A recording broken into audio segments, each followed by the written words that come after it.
Este que ven nas imaxes é o xeorradar que dende esta mañá a Garda Civil está a empregar en Abadín para tratar de localizar os restos de Enrique Bolívar, o ancián desaparecido en 2023 nese concello lugués. Esta semana o caso deu un xiro despois de que o autor da súa morte, un veciño da localidade en prisión por outras causas, confesara que o atropelou de xeito non intencionado e agochou despois o cadáver. Polo de agora, os traballos de busca permitiron localizar numerosos restos óseos de animais e tamén outros que se van a analizar para determinar a súa procedencia. Está previsto que o autor confeso declare en sede xudicial o vindeiro luns. Encontraron dous osos que lles parecen que son humanos. Non é nada claro. Entón, siguen buscando, como comentaban ahora, que siguen buscando aí, que hai máis osos, non saben se son, a verdade, se son animais ou son humanos. Están co georradar tamén, van a continuar cos CAS, creo que van a ampliar un poquinho máis a zona. Boas tardes, benvidos ao Galicia Noticias deste xoves 16 de abril. Hai alo menos 15 detidos na provincia de Lugo nunha operación da Garda Civil contra o roubo de cable de cobre.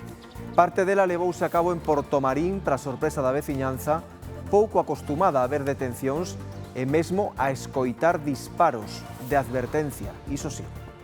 Unha xente que non é oriunda daqui da zona e que sei que levaban aí unha semana de aluguer. Recibímoslo con un poquinho así de expectación porque non esperábamos que houbera este tipo de movimentos aquí nun pobo tan pequeno, ademais que se sabe todo ao momento. De feito, onte ainda ben non estaban chegando as patrullas ao sitio e xa a xente, oye, que pasará en Portomarín que están chegando un montón de patrullas de antidisturbios. Houbo hoxe un operativo da Policía Nacional contra o tráfico de droga polo miúdo nas inmediacións da Praza da Miñoca. Os axentes detiveron dúas persoas, desaloxaron a vivenda en cuestión e fixeron un rexistro en que interviñeron diversos efectos. Os veciños agardan que a operación acabe co que describen como un desacougo diario. No podemos más, es que estamos hasta aquí de esta fandancada toda. Lo siento por ellos, más por los padres, pero es que es un sin vivir aquí, este barrio que era tan tranquilo, tan maravilloso. Ahora que están aquí a cada rato los bomberos, la policía. A diario hai accidentes de tráfico nas nosas estradas, moitos deles son saídas de vía sen feridos graves. Iso é o que pasou hai algo máis dunha semana nunha estrada de Carballo. Ata aí todo normal, pero o caso é que o vehículo segue no lugar do sinistro invadindo parte da estrada na parroquia de Noicela. Veciños e condutores que circulan por ela piden que se retire, din que quita visibilidade e que é un perigo. Viñen deixar os nenos na parada, estaba aí o coche co chico, nada. Marchou, colleu unha bolsa no asiento do acompañante e marchou andando por aí abaixo. Nécora, Nemo son nomes relacionados co mar, pero tamén nomes de operacións policiais e moi célebres, por certo. Hoxe imosles contar como escollen os responsables das investigacións os seus nomes. Hai de todo, dende azar ata estudos ben sisudos. Escoiten un anticipo. A Operación Nécora, por exemplo, está vencellada o tema do lugar onde se produceron os feitos, que é coñecido polo seu marisco. Tivemos unha operación que deuse por chamar Peito e facía referencia ás vítimas do delito, que eran mulleres que se dedicaban á prostitución. Neste caso, Peito era a diosa grega que protexía as mulleres que facían este tipo de servicios.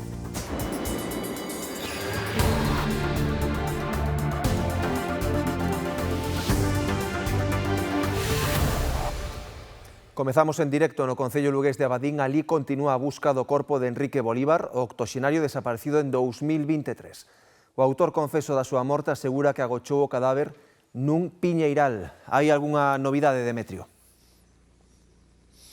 Sí, a última hora que lles podemos trasladar é que esta mesma mañá que se reanudaba esa búsqueda ampliada esta vez con xeorradar, así que tamén con cans que registraron toda esta zona onde presuntamente estaría soterrado o corpo deste home. Dicir que as novidades é que se atoparon máis osos que agora xa son trasladados e terán que ser analizados próximamente para determinar se se trata de osos humanos ou se son de algún tipo de animal. Un amplo dispositivo, como decíamos, que se desenvolveu ao longo de toda esta mañá para aclarar todo o sucedido. Por parte da familia insisten en duvidar moito a versión que dá esta persoa, o presunto autor dese atropelo.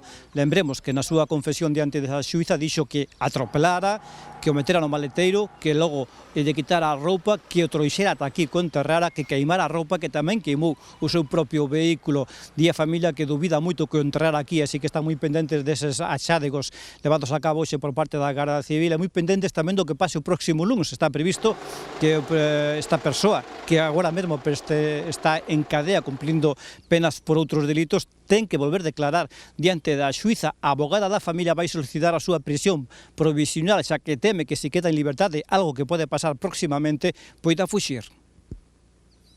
Encontraron dous osos que lles parecen que son humanos. Non é nada claro. Entón, siguen buscando, como comentaban agora, que siguen buscando aí, que hai máis osos, non saben se son, a verdade, se son animais ou son humanos. Están co georradar tamén, van a continuar cos cas, e creo que van a ampliar un poquinho máis a zona. O home de 43 anos de veciño de Ribeira, atopado morto no porto da localidade, será soterrado esta tarde no Porto do Son. O seu corpo sen vida foi localizado semi-mergullado e encadeado á escaleira do Peirao. Hai unha investigación en marcha para aclarar as causas da morte. A espera do resultado definitivo da autopsia, fontes próximas apuntan que parece tratarse dunha morte voluntaria. Alo menos 15 detidos na provincia de Lugo nas últimas horas nunha operación da Garda Civil contra o roubo de cable de cobre. Parte desa operación levouse a cabo en Portomarín para sorpresa da veciñanza, pouco acostumada a ver detencións e a escoitar algún cautro disparo de advertencia. A tranquila vida en Portomarín viviu un sobresalto co dispositivo dun importante operativo da Garda Civil para desmantelar unha banda dedicada ao roubo de cobre. Aquí normalmente non suelen pasar cousas así, además pasan moitos peregrinos e o pueblo é tranquilo. O tranquiliño que estamos os veciños, non estamos acostumbrados a ver máis problemas co que pode ser unha persona que beba nun bar. A verdade que é impresionante a noticia. A miña muller que traballa no Loio, dixo xa que a mañá que viran guardias civiles. Recibímoslo con un poquinho así de expectación porque non esperábamos que houbera este tipo de movimentos aquí nun pobo tan pequeno, ademais que se sabe todo o momento. De feito, onte ainda ben non estaban chegando as patrullas ao sitio e xa a xente, oye, chamou un compañero e que pasa en Portomarín, que pasan moitos coches da Guardia Civil por diante da miña casa. E xa, bueno, xa casi antes de que chegaran eles, nós xa sabíamos que xa as noticias empezaron a correr. O operativo desenvolveuse nun chalé alugado polos delincuentes. Son chalés que se frecuentan por peregrinos. Que esa xente refúgiase, verían disimulando o camiño a Santiago e quedaríanse por aí como son casas de turismo. Unha xente que non é oriunda daqui da zona e que sei que levaban aí unha semana de aluguer.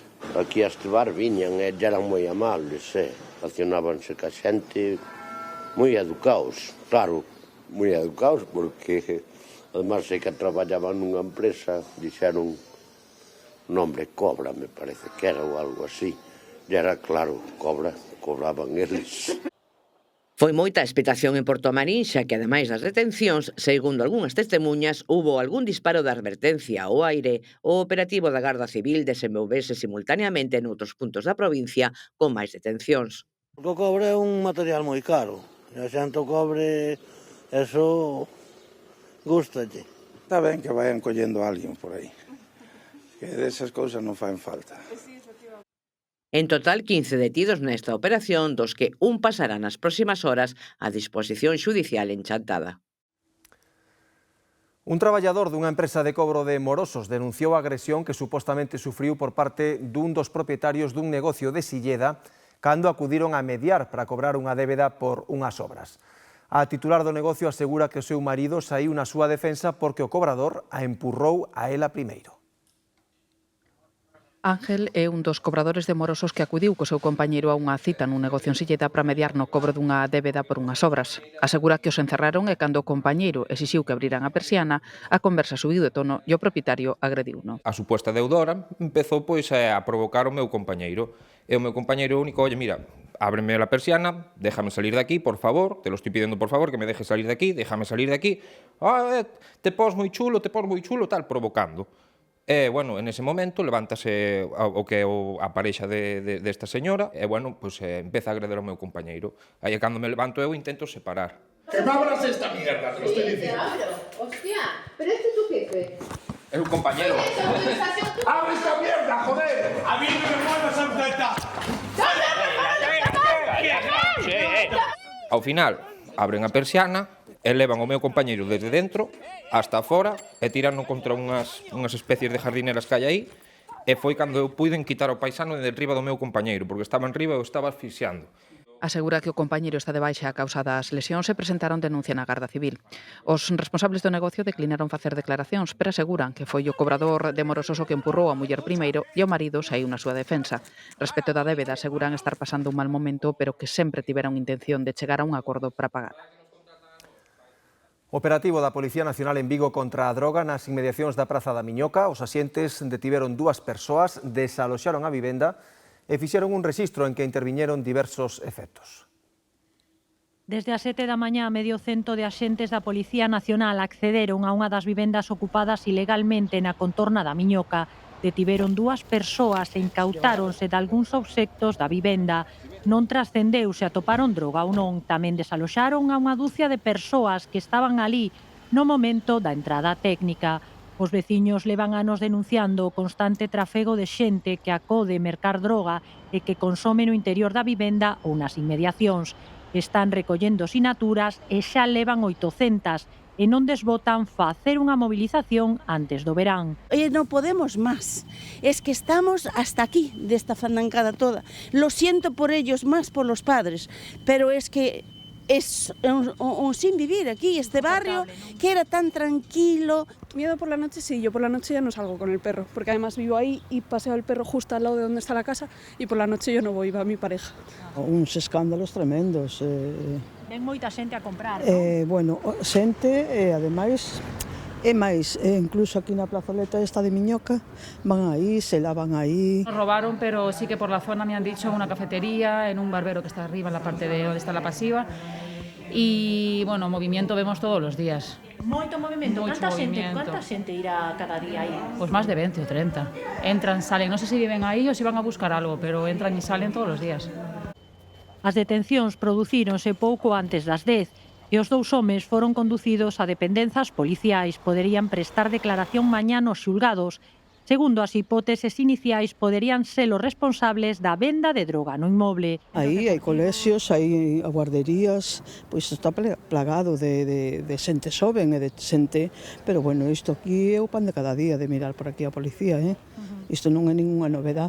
Deberían botar abaixo as casas, non? Ou tapialas totalmente con que non poidan entrar, porque as tapian dun lado e dejan outras ventanas abertas e volven a entrar outra vez. O predio foi adquirido case na súa totalidade por un coñecido construtor promotor ourensán, o que os veciños piden que tapie os edificios ou os derrube. 2 horas despois do operativo, algúns dos ocupantes volveron a acceder á vivenda. Na Coruña, 4º día do xuízo do caso da Primitiva Millonaria, hoxe declarou a irmá dos 2 acusados que traballaba de administrativa na Delegación Provincial de Loterías. Asegurou que en ningún momento se falou de quedar cos cartos, cos 4,7 millóns de euros do boleto premiado que, segundo dixo, atopou seu irmán cando estaba só na súa administración de San Agustín. Ningún dos 2 ten mente conspiranoica, así respondía a irmá dos 2 acusados a preguntas dunha das defensas sobre un suposto acordo entre Manuel e Miguel para cobrar o premio millonario. Detallou tamén o momento no que o loteiro de San Agustín chegou á Delegación Provincial de Loterías. Vino pálido e preocupado, dixo. Nada más entrar me ve a mí, yo ya lo vi pálido y me hizo un gesto como, ¿está Miguel? Entonces pasamos al despacho.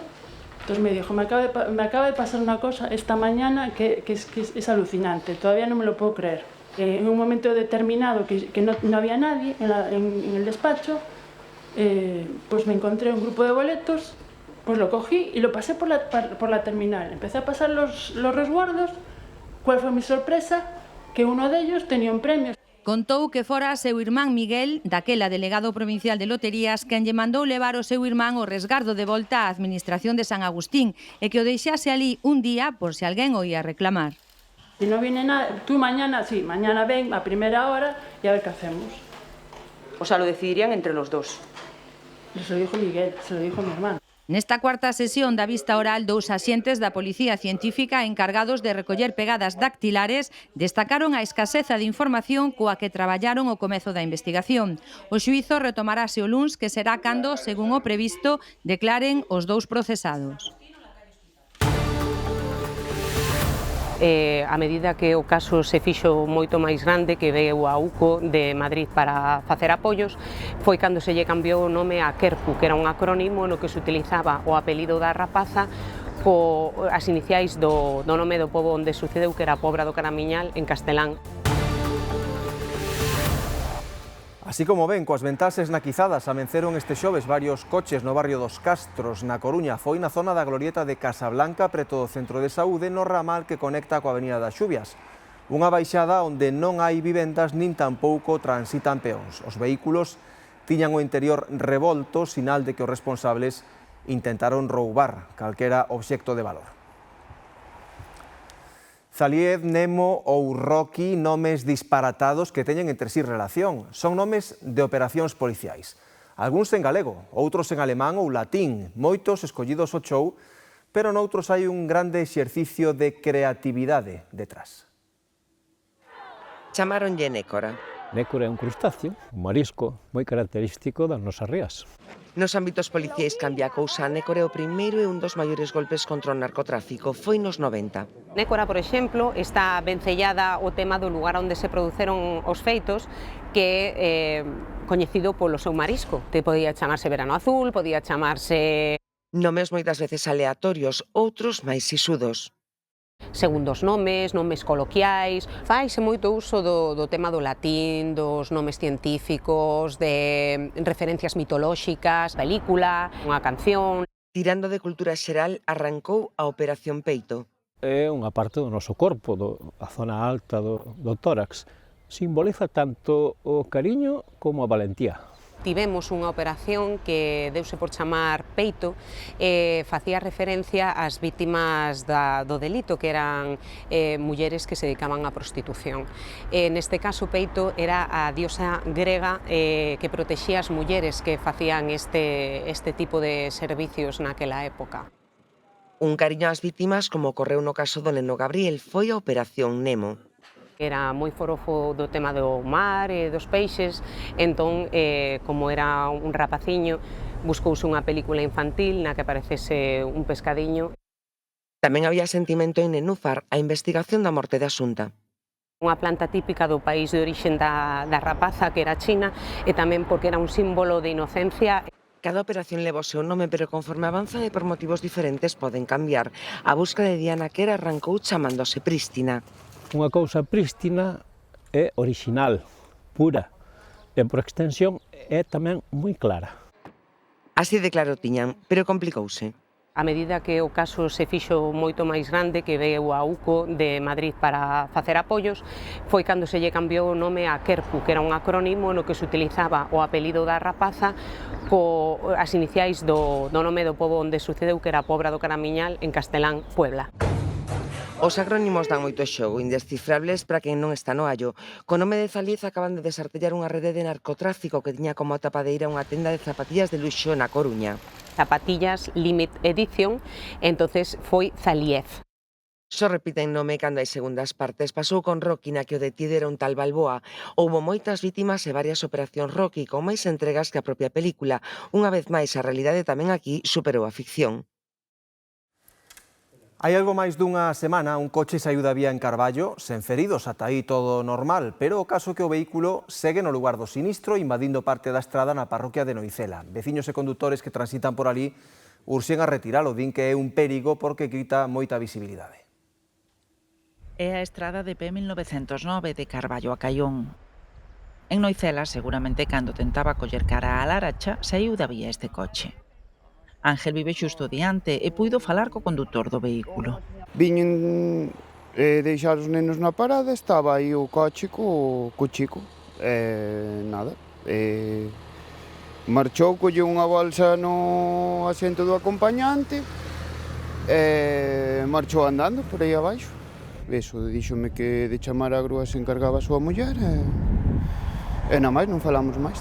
O home marchou andando pola estrada e da grúa nin rastro. Cando cheguei pola noite, seguía aí o coche, chamei ao 112 e díxome que xa tiñan constancia e pasei do tema. Despois foronlle puxo o veciño uns triángulos e despois apareceu un día coa cinta esa.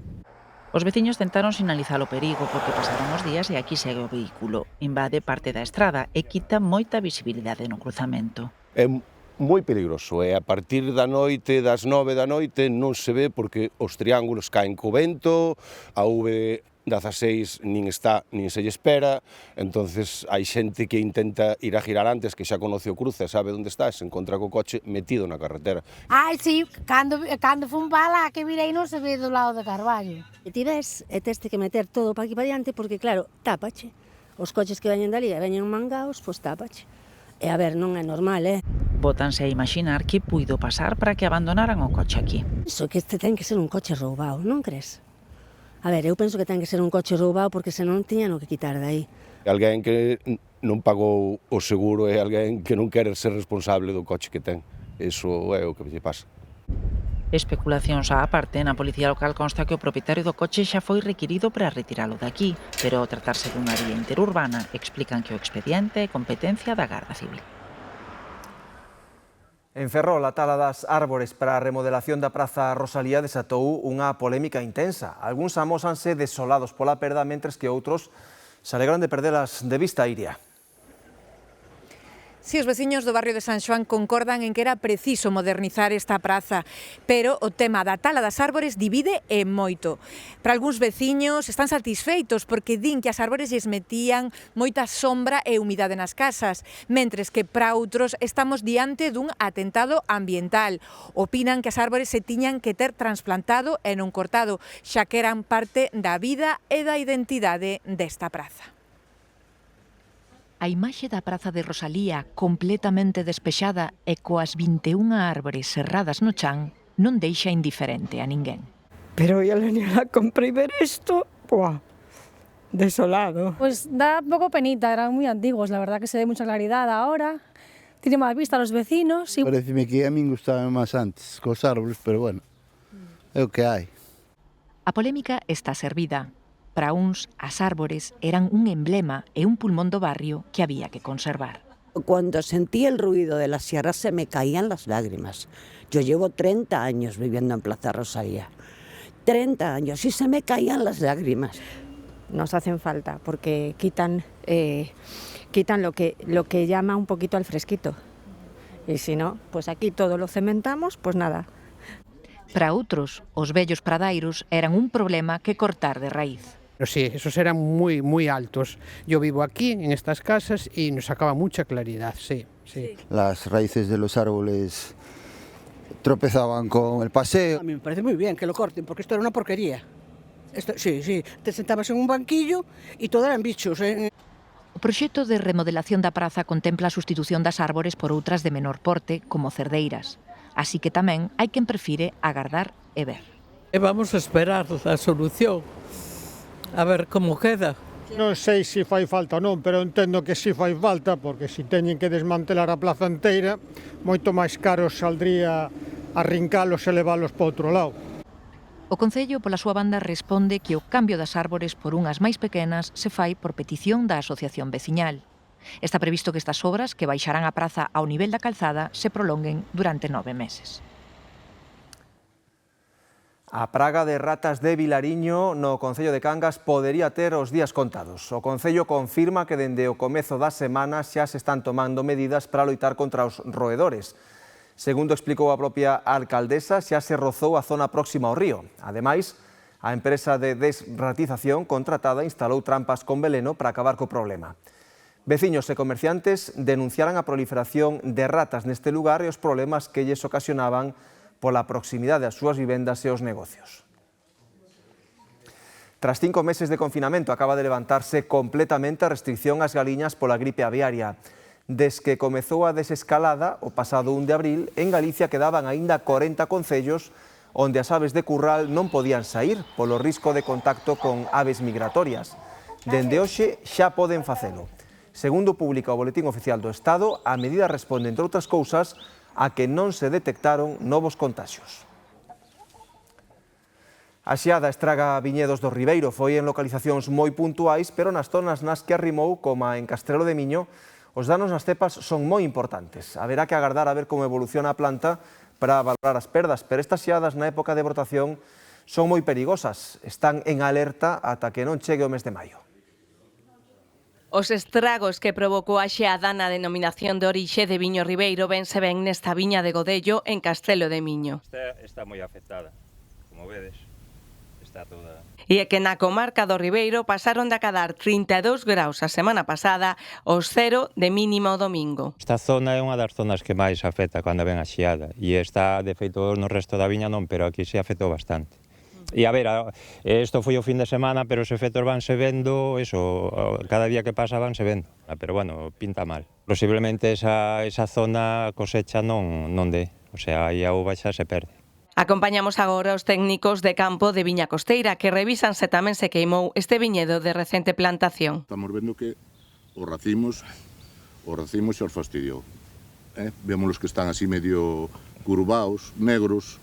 Isto está fastidiado, e as follas de arriba tamén. Vense bastante afectadas porque, como podedes ver, son cepas que teñen 3 anos, é dicir, ainda son moi pequeniñas, están débiles, e, claro, esa produción pequena que pois perdese toda, é dicir, non a vai a dar. Entonces, pois, xa non é a pérdida senón do fruto, senón do tempo de evolución da cepa, po ano seguinte podría dar unha produción dun 60%, vai nos dar unha produción dun 25 ou un 30%, non nos vai a dar máis. Así tiñan que estar os acios, verdes e vivos. Podedes ver o acio afectado e aquí completamente sano. Acabamos de vir dun inverno onde pois choveu moito, viñeron temperaturas moi altas nas últimas semanas, por cual a planta desarrollou con vigor e houve un desarrollo moi rápido e estaba moi tierna, entonces, aunque non foron unhas temperaturas moi baixas, en torno a 0, incluso por encima de 0, por si que eses brotes novos, sobre todo, foi os que máis queimou. Quedan 15 días moi complicados. Unha gran xeada neste tempo pode botar a campaña a perder. Temblando porque é a época máis peligrosa, é dicir, é cando poden vir as heladas, e aí todo o mundo está atento. Hai zonas que son máis propensas, outras non son tanto, as corrientes de aire e todo, pero aquí onde estamos ahora sí que é unha zona bastante propensa para as heladas. Os técnicos recomendan botar nas cepas afectadas un fertilizante foliar para acelerar a súa recuperación. Quedou vista para a sentenza a causa contra o veciño de Marrozos que supostamente ten vacas soltas pola aldea e que ameazou 2 mulleres cunha forcada. Ao tratarse dun delito leve, non tiña por que comparecer no xulgado e, de feito, non se presentou a xuízo. Pediron para el unha multa e medidas accesorias para que non poida nin comunicarse nin achegarse a menos de 300 metros da denunciante. Hoxe é día grande en Vigo porque o Celta afronta unha xornada europea que, se sae ben, será unha das fazañas que pasará aos libros de historia do club e da cidade, Sevi. Hola Raúl, que tal? Moi boas tardes a todos dende Vigo, moi boas tardes dende en fronte de Balaídos, onde hoxe faremos o Telexornal Deportes Mediodía, porque a ocasión o merece. Partido máis importante do Celta de toda a temporada, partido de volta dos cuartos de final da Europa League, decisivo para poder pasar ás semifinais, que é o obxectivo soñado por todo o celtismo. Hai que remontar un resultado de 3-0, pero o celtismo elixe crer e dende primeira hora xa se respira Celta por todas as rúas da cidade. Os autobuses levan banderolas, mensaxes de apoio e incluso un grupo moi numeroso de aficionados se desplazou ata Samil, onde está o concentrado o equipo. Dende aí sairá cara aquí, cara a Balaídos, para xogar o partido. Estiveron ali concentrados animando o equipo durante boa parte da noite e boa parte da mañá. Cita 7 menos cuarto e lembren que poden seguilo en directo a través da Radio Galega. O Friburgo gañoulle 3-0 na ida e o Celta ten que intentar remontar. Confío neles, sei que van facelo, van leválos a Estambul, imos conseguilos, igual que conseguimos o ano pasado clasificar, este año imos conseguir o noso soño que gañala. Isto creemos que podemos, eles están confiados e podemos, e ímolo conseguir, non xa veredes. Por se houbera pouco ambiente hoxe na cidade olívica, esta mañá chegaron 2 cruceiros de gran tamaño, o MSC Preciosa e o Norwegian Sky, que suman entre os dous unha capacidade máxima superior aos 6.000 pasaxeiros. É unha das xornadas máis intensas deste mes de abril no peirao de Transatlánticos de Vigo. Os dous deixarán a cidade, iso sí, antes do partido. Un dos nosos clientes vai ter a posibilidade de vivir a experiencia de conducir un Ferrari F430 F1, que é algo, a verdade, moi rechamante, non? E que non é moi habitual. Sí, a min gostame conducir, así que eu doulle, pa diante. Que toque. Se toca, vámoslo a probar. Chámase Consuelo García de Vicuña González. Acaba de facer 106 anos en Sanxenxo, concello do que é a súa veciña máis lonxeva. As imaxes corresponden á felicitación que recibiu por parte do goberno local. Dende o Galicia Noticias, os nosos parabéns. O Rally do Comercio, a campaña posta en marcha para incentivar as compras no comercio local de Monforte, conta este ano cunha novidade especial, porque entre os seus premios figura un paseo entre a Vila do Cabe e Sober ao volante dun Ferrari. O volante dun bipraza como este, da marca do Cabeliño Rampante, poderá dar un paseo entre Monforte e Sober quen resulte gañador dun sorteo dentro da campaña Rally do Comercio, posta en marcha polos comerciantes monfortinos.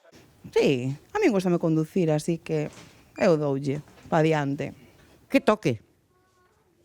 Se toca, vámoslo a probar. Un dos nosos clientes vai ter a posibilidade de vivir a experiencia de conducir un Ferrari F430 F1, que é algo, a verdade, moi rechamante, non? E que non é moi habitual. A experiencia de manexar un coche de 500 cabalos é a principal novidade da campaña, destinada a incentivar as compras no comercio local da vila, pero non é a única. Nesta cuarta edición repartiránse tamén 200 euros en 4 vales que se suman aos 3.200 do premio principal. Os gañadores poderán realizar compras de balde por ese importe en tan só 7 horas, a razón de 100 euros en cada un dos 32 locais participantes. Miran rápido o que hai, e senón, collen algo. Pero, normalmente, supoño que terán pensado que tipo de produto queren. Damos un pouco de prioridade. En ese momento te xente, sempre lle das ese punto de prioridade para que eles podan comprar libremente un poquinho máis sosegado. E logo, en caso de que non lles valga a talla ou cualquier cousa, sempre lle damos a posibilidade de cambiar sen ningún problema. A verdade é que teñen que andar con certa axilidade, non? Para poder chegar a todos eles. Nas edicións anteriores, polos pelos, pero, deron visitados todos. É ben certo tamén que non lles obligamos a visitar todos os establecementos, pero sí que por cada establecemento que non visiten, perdería a posibilidade de gastar 100 euros, non? Por lo tanto, eles, normalmente suelen ter a súa estrategia xa moi ben definida esa noite. O sorteo, aberto a toda a clientela dos comercios participantes, sin importar a contía gastada, celebrarase no centro de Monforte a tarde do 23 de abril. O día seguinte, os arreciados poderán facer compras de balde por valor de miles de euros, e o 16 de maio é a data prevista para o paseo no emblemático Deportivo Italiano. A remuda xeracional é un dos principais retos do sector agrogandeiro. Os menores de 35 anos representan tan só o 3,5%. Nos estivemos na Limia cun deses mozos que decidiu apostar polo traballo no campo con tan só 20 anos. Abel prepara unha das leiras que ten en Piñeira Seca para a sementeira da pataca. Se o tempo axuda, será a finais de abril. Ten 22 anos e leva 2 incorporado á agricultura. Que desde pequeno acompañei ao meu pai nas súas labores agrícolas e sempre foi algo que me chamou a atención. Según fun crecendo, foi-me gustando cada vez máis e decidín incorporarme. Bueno, meu pai era unha alegría porque de 3 irmáns fun o único que quixo continuar con esta, verdad. Bueno, miña nai tamén se alegrou porque ao final continuo ca tradición. Unha tradición que ven de varias xeracións atrás e que deu un salto cualitativo co seu pai o decide transformar o produto. Cultivan unhas 60 hectáreas entre cereal e pataca. Aquí eres, por así decirlo, eres libre. Nada que ver con estar nunha oficina encerrado. Eu agobiaríame moito, é verdade. Aquí estás ao teu aire, traballas tranquilo, non hai prácticamente contaminación ninguna, bueno, pois é un estilo de vida. Un estilo de vida que tamén ten os seus sacrificios, pero con organización de Abel hai tempo para todo. Estás ao mellor 3 ou 4 meses que prácticamente faz pouco, pero despois o resto do ano pois estar de 8 da mañá a mellor a 12 da noite. A mellor faz 14 ou 16 horas diarias, pero bueno, se te gusta é algo que non te importa. A innovación tecnolóxica mudou o traballo e abriu novas posibilidades. Aos seus 22 anos, Abel vén de recibir o premio Semente pola súa aposta polo agro. Pois foi a verdad unha honra, era un premio que non esperaba, verdad? Porque, bueno, eu empecé nesto así con ilusión e con moitas ganas, pero nunca pensei que podría ser premiado. Así a todo, o mellor premio para el di sería xubilarse nesta profesión onde un dos principais problemas é a falta de relevo xeracional. Máis do 70% superan os 55 anos. Sería moi feliz vivindo toda a miña vida así. Eu creo que é unha pena que a xente non aposte por o rural porque un futuro como no rural creo que non vai encontrar ningún outro lado. E ao final, cando se queiran dar de conta vai ser tarde. Ata aquí o Galicia Noticias deste xoves. Quedan xa con Marta de Arriba do Telexornal. Grazas pola compaña e moi boas tardes.